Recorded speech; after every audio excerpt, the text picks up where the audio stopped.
Dans l'édition du 4 août 2016 du magazine Science, un article de recherche évoque l'idée que la légende du grand déluge d'il y a 4000 ans en Chine et celle disant que l'empereur Yu aurait réussi à contenir ce déluge n'étaient peut-être pas des mythes, mais bien des témoignages de l'histoire.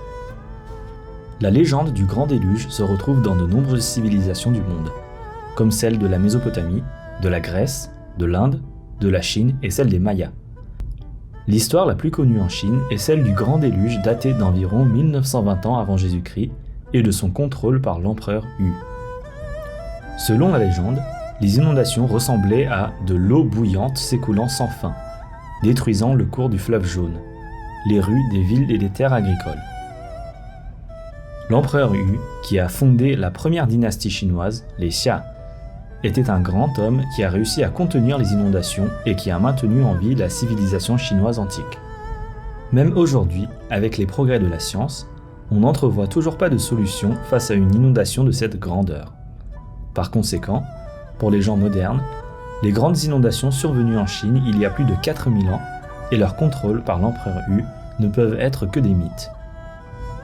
Les historiens n'ont trouvé aucune preuve archéologique de destruction dévastatrice causée par le déluge, ni de la façon dont Yu aurait drainé les eaux de crue.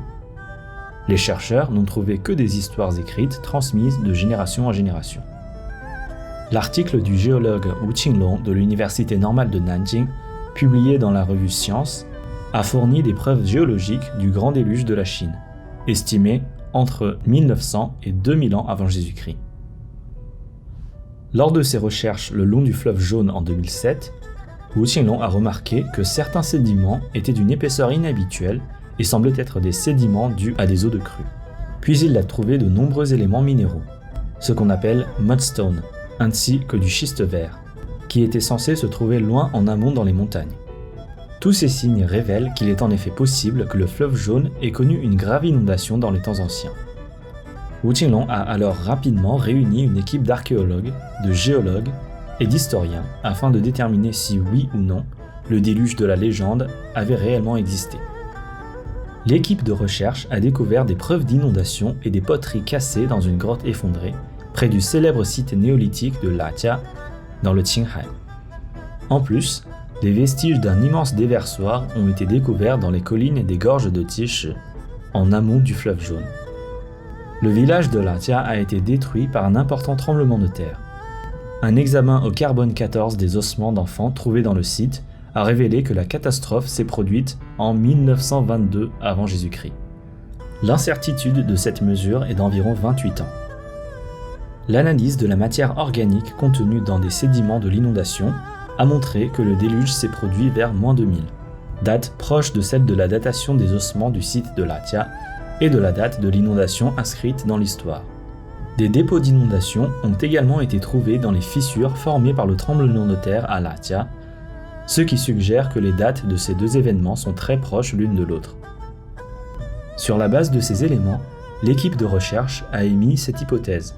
Un tremblement de terre aurait provoqué des glissements de terrain dans la région montagneuse à l'ouest du cours supérieur du fleuve Jaune, et de la terre et des roches seraient tombées à l'embouchure de la gorge de Tishi, formant un barrage artificiel qui aurait empêché la rivière de passer. La rivière aurait commencé à remplir les gorges et le niveau d'eau aurait continué à monter.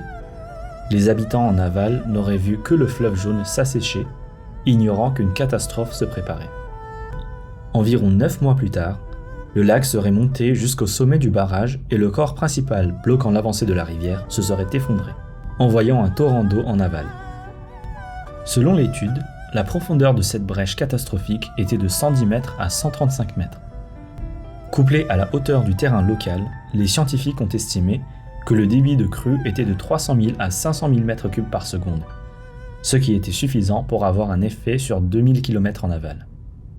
Daryl Granger, géologue à l'université Purdue aux États-Unis, a déclaré « Ce débit évoque la plus grande inondation des 10 000 dernières années sur la Terre. C'est plus de 500 fois les inondations causées par les plus fortes précipitations au niveau du fleuve Jaune. » Granger a ajouté « Donc, cette grande inondation causera des dégâts vraiment dévastateurs pour tous les habitants en aval du fleuve Jaune. » La date de ce grand déluge estimé par les experts coïncide avec celle du changement du cours du fleuve Jaune dans l'histoire. et elle est également cohérente avec ce qui a été décrit dans la légende de l'empereur Hu. Peu après le déluge, la culture de Arlithrow a émergé, que les archéologues estiment à la période du début de l'âge de bronze en Chine. La communauté de Arlithrow était environ 10 fois plus grande que la civilisation précédente et possédait une technologie plus sophistiquée. David Montgomery, géologue à l'Université de Washington, estime que l'équipe de Wu Qinglong a fourni des preuves irréfutables de l'existence réelle d'un grand déluge.